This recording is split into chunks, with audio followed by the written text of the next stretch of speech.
May the best brand win with Scott Robertson's Music Biz Marketing Strategies. Now, here's your host, Scott Robertson.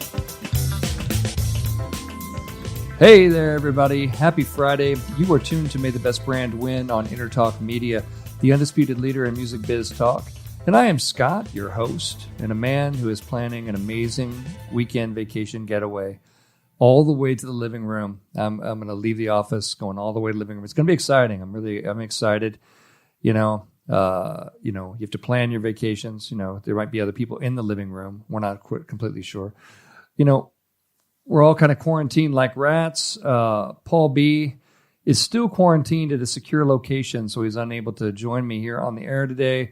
But the show must go on, as they say. And so we are still on the air, broadcasting and talking about marketing, about other things. So, who am I? What do I do? How do you reach me? That kind of thing. I am a professional public relations and branding consultant. I run a company called Robertson Communications in lovely and scenic and today sunny Orange County, California. I help all kinds of companies tell better stories and basically just build trust and get this marketing thing right. So that's what I do. How do you reach me? Send me an email to scott@robertsoncom.com, or you can find me on Twitter @robertsoncom. Or you can find us on Facebook, www.facebook.com/RobertsonCom, 2 M's like communications and all of those. And also this year, I'm a certified story brand guide. So I'm really big on using the story brand program to help create better messaging, better brand stories, better website wireframes, all kinds of different sales copy. And of course, PR, my weapon of choice for all of my clients. You tuned into a good one. You are so smart. And have you lost weight? Honestly, just looking at you, you may have lost a few pounds, I'm thinking. But this is episode 153, which I call Save a Life, Stop Breathing, and Other Bad Messages During Trying Times. If you're managing marketing for a company right now, at home, in the dark, cowering and holding on to some toilet paper, you're out of things to say. You are out of things to say, and we know it. You know it. Everybody knows it. You've already sent out the "We're here for you" email to everybody, and that's really all you had left in the tank. I get that, but fear not, because I'm going to show you exactly what your company or your organization should be saying, even in the most difficult of times. And of course, we're going to hit who's winning and losing on another spectacular and fun-filled and fully sanitized for your protection episode of May the Best Brand Win right here on Intertalk. So let's get right into it. So, even in times of crisis, bad messaging never really seems to sleep, right? It never sleeps. We see some weird approaches out there. I've seen, I've gotten no fewer than 25 or maybe even 30 different "we're here for you" messages from different brands. Musician's friend, we're here for you. We're here for you. There's a lot of people that are there for me, and that's great and everything. However, I wonder the extent that they're here for me, and more that they're here for we miss your money, sort of thing. And it comes off that way. It really does. It really does come off that way when you decide to, put out kind of disingenuous, kind of bullshit stuff like that. It comes off as bullshit, actually, to the audience, and you should know that. As I don't think marketers have a good BS filter themselves. They're so used to spewing BS constantly that they don't realize that the rest of our audience goes, well, you're not here for me. I'm in this room by myself. You're nowhere for me. What the hell does that even mean? And I think like the first two were probably okay, but like when you get 30 on the same day, that's enough. That's really enough.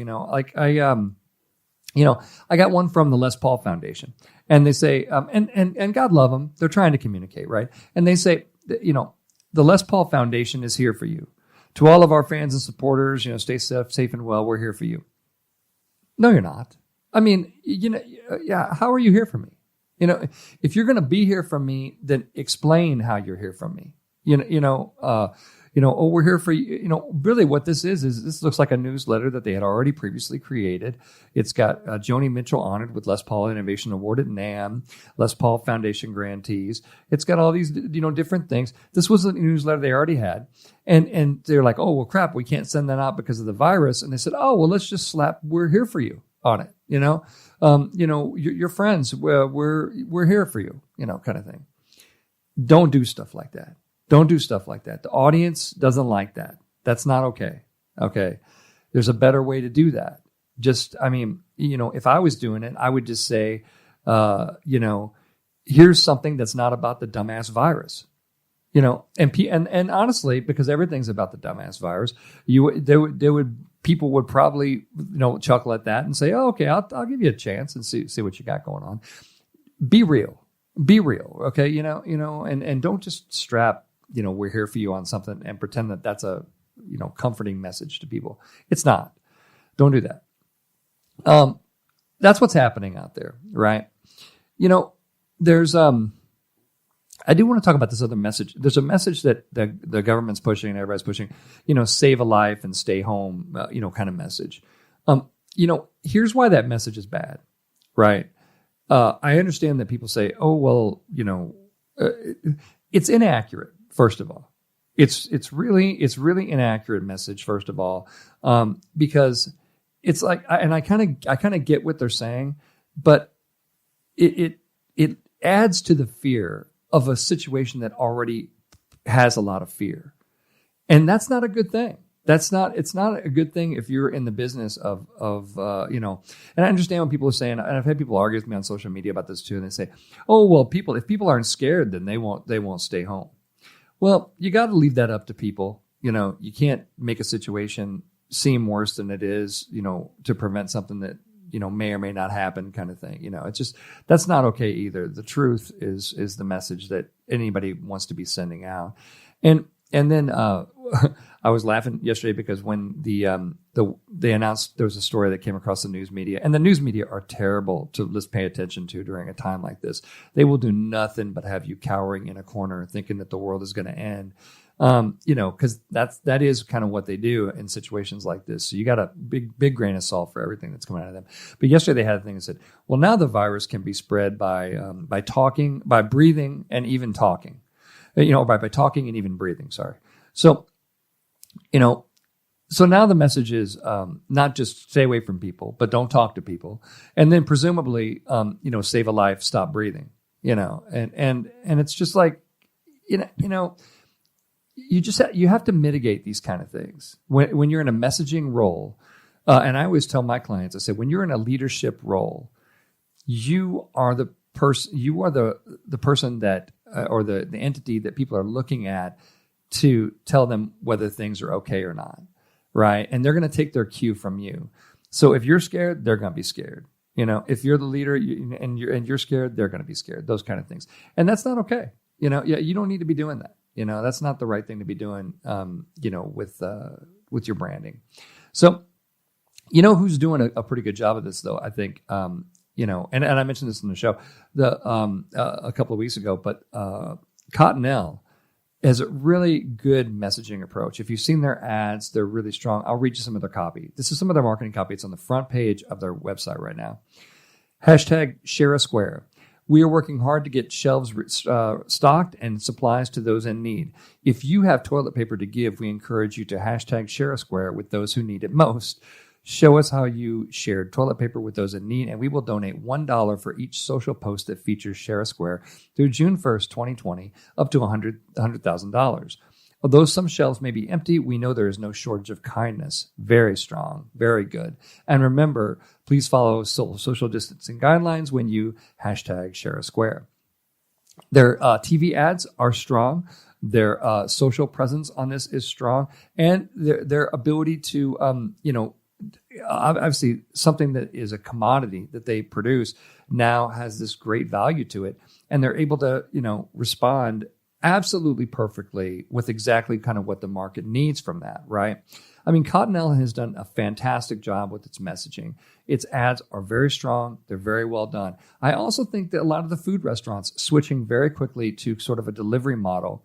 Really quick pivot, right? For those folks, and really saying, hey, look, we have contactless. That's not a word, but they've created a word out of contactless is not a word.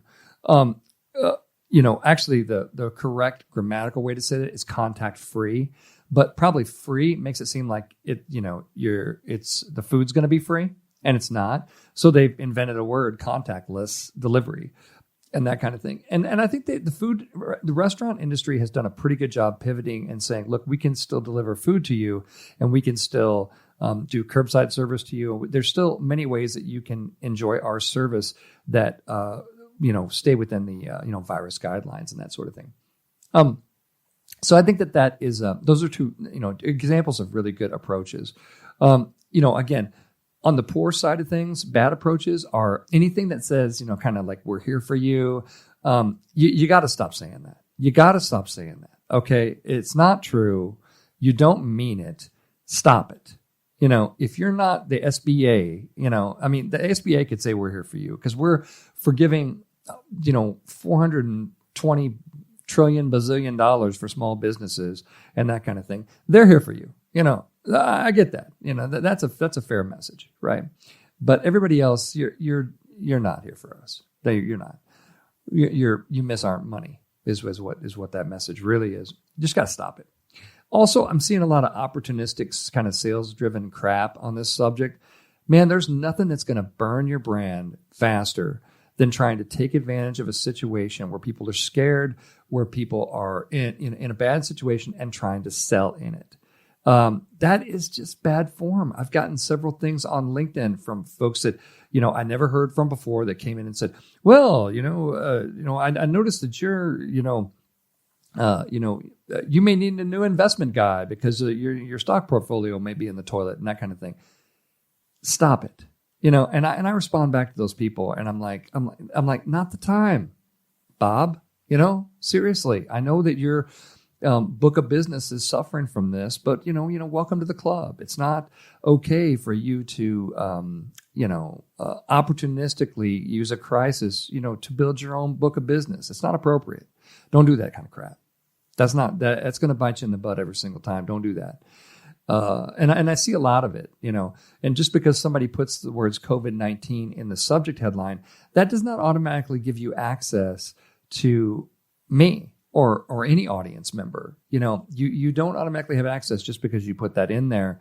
Make sure it's something relevant and worthy of that. It's really, really important. There's a lot of bad messaging out there, and it just it can really, really hurt a brand. I mean, you can. This is a time when a lot of brands can gain share and really, establish themselves in the future, in a really powerful way. And it's also a way that brands can burn themselves all the way to the ground if they screw it up.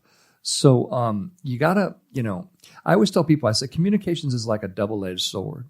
It can cut through things, but it can very easily cut you way worse than you cut through something. And so you've always got to, and I don't find that marketers do this enough. There's got to be a certain reverence. When you decide to communicate to an audience, you got to say, okay, we think this is worthy. We think this is ready, and let's go.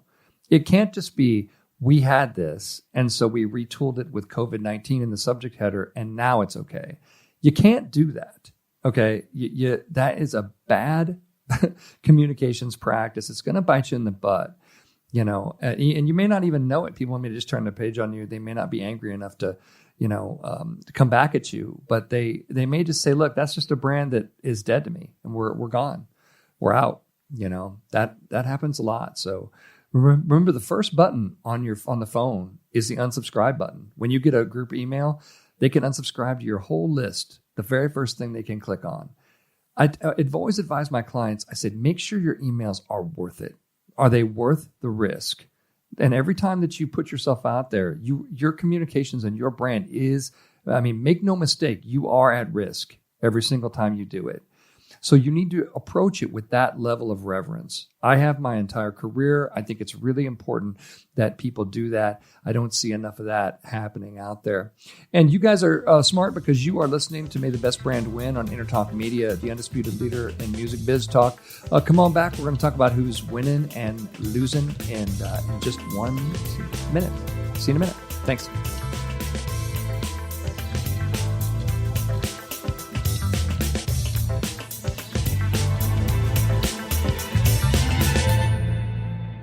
Hey, everybody. Welcome back. Happy Friday. You are listening to May the Best Brand Win on Intertalk Media, the absolutely undisputed leader and heavyweight champion of the talk radio world. I am Scott, your host, and a guy who's going to unload on some brands right now. No, just kidding. Just kidding. We're going to see who's doing good stuff and who's doing bad stuff. So let's dig right into it. The production of Corona beer has been halted in Mexico due to the virus. Interesting, right? Production of the beer is being temporarily suspended because of the pandemic. Grupo Modelo, the company that makes the beer, posted an announcement on Twitter saying it's halting production and marketing of the beer because the Mexican government has shuttered the non-essential business, or all non-essential businesses. The Anheuser-Busch InBev-owned company, as a long sentence, also makes Modelo and Pacifico beers. I guess they're still making those beers. Interesting, right? I mean, it goes back to our whole, so Grupo Modelo had some interesting messaging on this story, by the way, and I encourage you to read it. I covered a lot of places. I picked it up off of KTLA earlier this week. And so Grupo Modelo is ready to enact a plan to guarantee the supply of beer if Mexican government decides to include breweries as essential, according to a statement. I don't know. Breweries essential, maybe. And alcohol sales always surge in any kind of recession or any kind of crisis. If you ever look at any kind of alcohol sales, you see them skyrocket during situations like that. And economic recession, beverage companies do incredibly well, traditionally, incredibly well. 2008, sales off the chart, right? And you don't have to look too far to kind of realize why that's happening. I think it's interesting that they would specifically shutter Corona, right, during the coronavirus. And we've talked about the fact that people taking a poll, there's like 38% of people that think that they could get the virus from drinking Corona beer, or there was at one time. So, I mean, that's a different bar of stupid. I mean, we're at a different level than we've been at previously. And I think that you need to know that, right, when you see stuff like that. But I think it's interesting that they halted production of this brand of beer, but maybe not the other brands, right? Modelo and Pacifico, those are probably still going on. So anyway, I thought that was kind of interesting. So anywho, I think that's lose. I think the Corona beer is definitely losing. It's not capitalizing on the brand equity for the virus. And probably not selling very well either, I would imagine. That would be something we should look into in the show and to see how it's affected their sales. But anyway, their sales are going to be kind of zero for a little while because they're not producing any. Oh, let's talk about the crazy guy that tried to ram into the Navy hospital ship in L.A. This is not a marketing story necessarily, but it is a communication story. Because there's a lot of communications around it. So apparently, if you're not familiar with the story, it's everywhere. But Gizmodo.com has an interesting recap of it as well. There's a train engine. There's a man basically tries to, jumped into the cabin of a train. He's a train engineer, and he wanted to crash his train into the side of a hospital ship, the USNS Mercy, which the military deployed as part of a relief efforts, just to kind of crash into it. And he didn't really even get close to it. He smashed through some concrete and steel barriers, and he didn't even come within 250 yards of the vessel because it's hard. If the train tracks don't go out to sea, it's hard for a train to crash into a boat. Actually, that's a tricky crash. in like in Looney Tunes cartoons, you could do that, right? Like in a Bugs Bunny cartoon, Bugs is in the train and he takes off and he smashes into the side of the ship, and you'd be like, oh yeah, I could see that, right? And like, I played this video game called Just Cause, and it has some pretty fantastic things that you can do with vehicles, some pretty fantastic crashes and things that you can do to. You could probably pull this stunt off in like a video game type scenario, but not in reality. Because the train tracks stop and the train stops right after that, pretty much. So, but it is an interesting when the guy was kind of a conspiracy theorist that thought that the boat was being used for something else besides medical aid. And basically he said, his quote was, "You only get this chance once. The whole world is watching. I had to. People don't know what's going on here. Now they will." And he did it to wake people up that he thought that the ship was suspicious because he doesn't think it's there what they said it's there for. Yeah, okay. You still don't crash a train into it. Show up with a camera. Penetrate the security, go in, take some pictures, publish them on the web or something. You know what I mean? It's the whole train crashing into the hospital ship part of the plan, I think, kind of falls flat. And it's all kinds of losing. There's a lot of losing going on there. And I don't know. I think he set conspiracy theorists back a bit too. Let's talk about the media. The media have just been shameful. We've talked about it so many times on the show, but the media just continue to pound the drum of fear. And, in a story that really doesn't need any more fear. Everybody is sufficiently scared. They're hanging out in their houses with the doors locked. They're cowering around their last can of beans and hanging on to that last roll of Cottonelle toilet paper, there's plenty of fear floating around, right? There doesn't need to be any more. But the media said, well, there's an expert that talked about how the coronavirus can be spread through talking and possibly even breathing, which is not, if you've ever encountered a cold virus or the flu virus, those spread that way also, right? That is how it spreads. But it's, I just want to take this opportunity to talk to the media miss some key pieces of information, and they do it on purpose, right? Because obviously it gets them clicks and viewers, and that's fine. But one of the things that I've noticed is, 80% of the people who get this virus recover at home with mild or almost no symptoms, right? Very mild symptoms. 80%, right? Only 5% of the cases become serious and require hospitalization. Okay. To me, that sentence I just said should be the lead sentence on every single newscast. Today in coronavirus, and by the way, don't forget 80% of people who get the virus recover at home with only mild symptoms, and only 5% of the cases are serious. But today, the White House said blank, right? That should be a disclaimer on every single newscast, in this country. And if you do that, I guarantee you would be able to find toilet paper still. You would. You really, really would. And it's like, it's not rocket science. And that's just a scientific medical fact, right? The media are all kinds of losing. They've taken us all of us down there with them, and we've just scared ourselves into oblivion. I try to post different stuff on my personal Facebook feed. I post a lot of different data stuff. Like, for example, did you know that every single day in the world, 150,000 people die, mostly because they're old and they age out of life, and that's what happens, right? That's, without singing the Lion King song for you, that's the circle of life, right?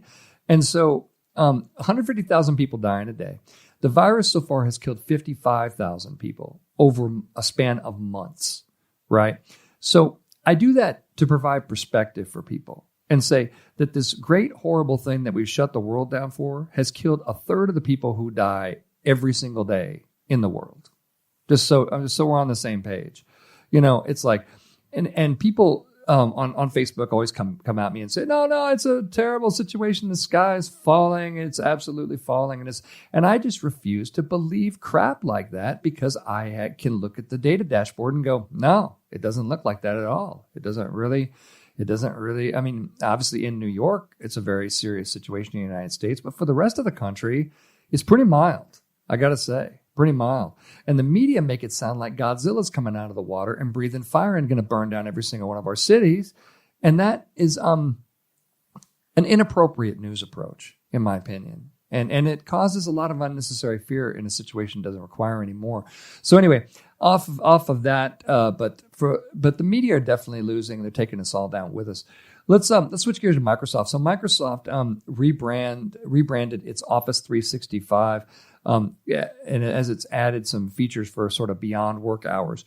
They did a virtual event this week, and they announced they're expanding and rebranding Office 365 into Microsoft 365, which is going to be available on April 21st. Basically, it's trying to expand its utility beyond just your work life, although what is that now? And become an all-in-one solution for making your day-to-day life a little bit more efficient. So it's kind of interesting. The new Microsoft Editor, which is kind of Microsoft's own take on Grammarly, is kind of interesting. They're cranking up the grammar and syntax that's in word processing and things like that. I think it's good, for Microsoft to be doing that. I think they, definitely want to, they've done a good job of rebranding Office this way, and it's just interesting to have something, to talk about, beyond the virus. So. Kudos for them. This story was on the Next Web this week. Slack has hit a user milestone. Slack is, like Microsoft Teams and Zoom and all these kind of things. Slack has they've reached a new user for simultaneously milestone for simultaneously connected users. So all at once they had 10.5 million on March 16th, and March 25th they had 12.5 million. They've added 9,000 new paid customers, and use of Slack has increased roughly 20%. So they're definitely winning. Definitely all kinds of winning. I think anybody in that distance learning genre is definitely winning as they try to find ways to make. Although Zoom is in trouble for selling some user data to Facebook in California, and of course we've talked about in the show. The California Consumer Privacy Act, CCPA, is out there looming, and they got busted for that, and of course they're going to have to pay a hefty fine for doing stuff that the state did not feel was appropriate. But Zoom's doing well otherwise, kind of interesting. So, that's.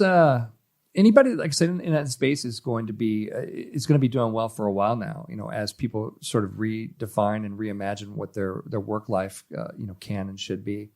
Kind of interesting.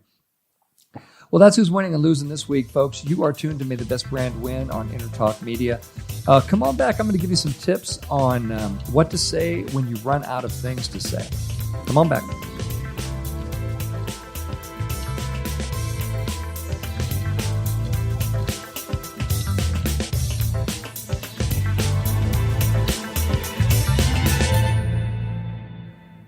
Hey, happy Friday, everybody. You are still tuned to May the Best Brand Win on Intertalk Media, the absolutely undisputed leader in music biz talk. And I am Scott, your host, hanging out by myself, talking to a microphone, wondering if there's anyone else out there, feeling like Will Smith in New York City in The Last Man, whatever that was. I Am Legend, was that what that was?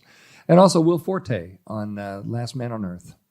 And ironically enough, all the people and Last Man on Earth, they all died of some mysterious virus. Not to scare you, but Will Forte's story is telling a different story out there. Let's talk about, so this whole episode we've been talking about messaging. And we've been talking about some bad, sketchy, questionable, all kinds of bad messaging.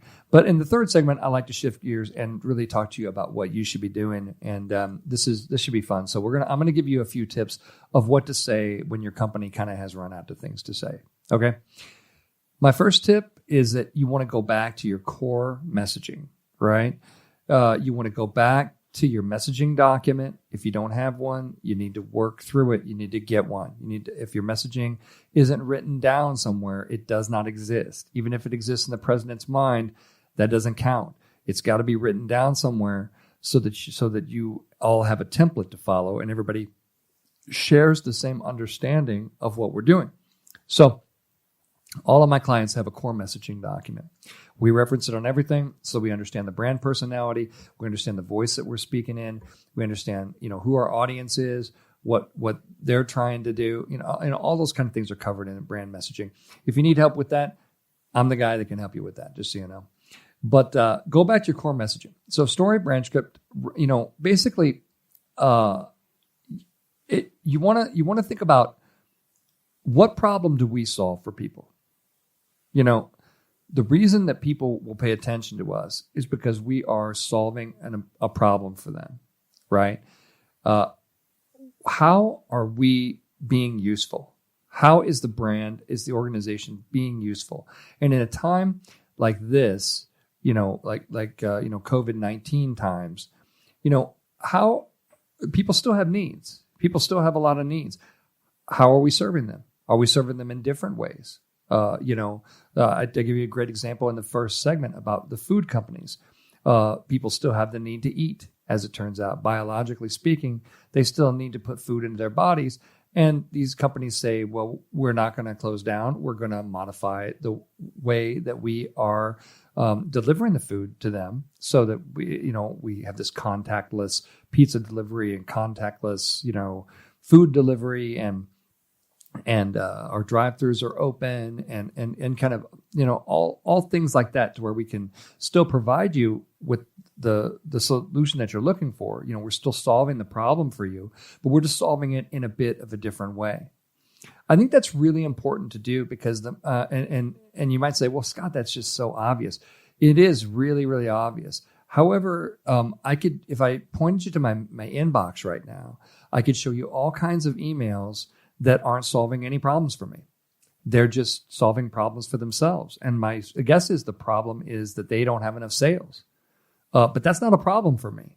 That's not my problem. That's their problem, right? So really important to understand, how are we being useful during this time of crisis? My second tip is this, don't forget about public relations right here, right? Either you can, push things out through your local media or national media or your owned and shared channels. How can we share some, are we doing anything? Are we donating masks? Are we donating, are we helping, the elderly who are really challenged, during this kind of time? I've seen a lot of brands stepping up. Continental is a fantastic example of that with the Share a Square program, right?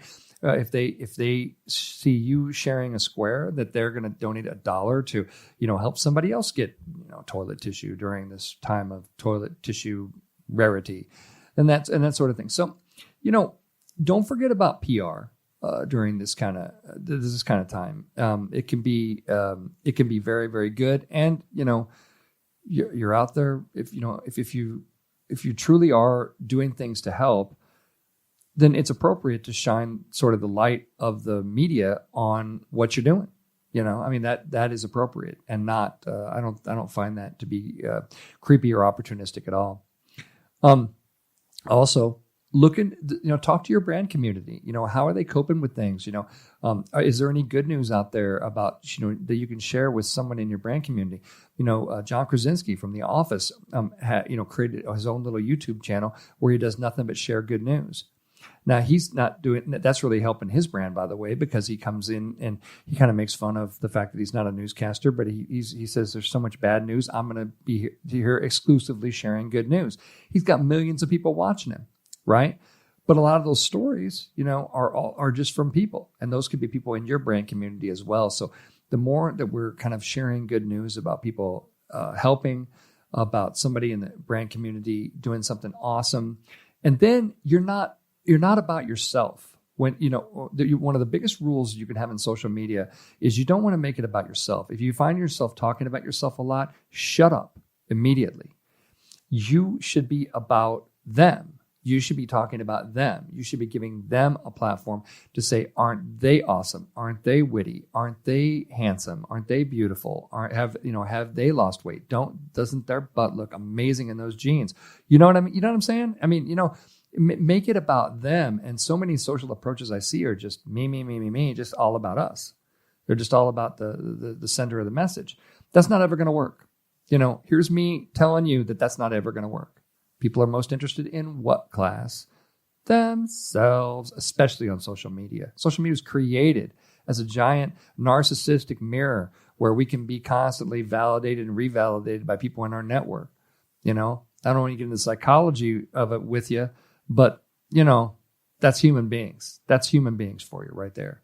So, tip number 3. Do not ever pander or use a crisis to sell people.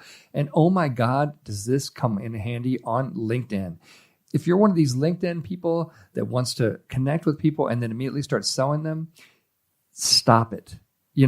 People hate you when you sell them on LinkedIn. Don't ever sell people on LinkedIn. Sometimes it's a trap. People say, oh, what do you do? Whatever. That's still... Don't even sell them then. If they want to be sold, if they want to be sold something, they have a problem. I usually take it completely off of LinkedIn if we're going to do that, because I don't even like to have trails of sales conversations on LinkedIn. It's so inappropriate. You can get burned so badly for it. It makes you look so bad to the people that you send that stuff out to. It's just not worth it at all. It's not worth it.